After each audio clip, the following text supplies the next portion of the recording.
മഹൽസക്കുട്ടി തുള്ളിച്ചാടുകയാണ് guys. കാര്യം വേറെ ഒന്നുമല്ല. ഷോപ്പിങ്ങിന് പോകുമ്പോൾ ഇന്ന് ആളെയും കൂടി കൊണ്ടുപോകാന്ന് പറഞ്ഞു. എപ്പോഴും ഞാൻ കൊണ്ടുപോകാറില്ല കേട്ടോ, വല്ലപ്പോഴും കൊണ്ടുപോകാറുള്ളൂ.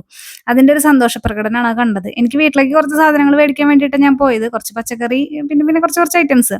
അത് കോളിഫ്ലവർ ആളുടെ മെയിൻ ആട്ടോ. കോളിഫ്ലവർ ആൾക്ക് ഭയങ്കര ഇഷ്ടമാണ്. പിന്നെ അങ്ങനെ കുറച്ച് സാധനങ്ങളൊക്കെ എടുത്തു. അപ്പം ഞാൻ മഹൽസക്കുട്ടിയോട് പറഞ്ഞു, 100 രൂപ തരാം, എന്തായാലും കൂടെ വന്നതല്ലേ, എന്താണെന്ന് വെച്ചാൽ മേടിച്ചോളാം പറഞ്ഞു. ആള് നേരെ സോപ്പ് പെട്ടിയുടെ അടുത്തേക്ക് ഓടി. കുറെ കളർഫുൾ ആയിട്ടുള്ള സംഭവങ്ങളുള്ള കാരണം തോന്നുന്നു, എന്തിനാണോ എന്തോ കുറെ അവിടെ നിന്ന് നോക്കുന്നുണ്ടായിരുന്നു.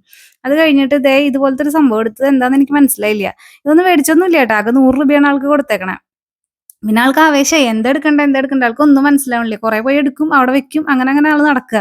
പിന്നെ കുറെ സ്റ്റിക്കറൊക്കെ പോയി എടുത്തു. ഞാൻ പക്ഷെ ഇതൊന്നും മേടിച്ചു കൊടുത്തില്ല കേട്ടോ, ഇതൊക്കെ കുറെ ഉണ്ട്, അതിന്റെ ആവശ്യമില്ല, അതുകൊണ്ട് മേടിച്ചു കൊടുത്തില്ല.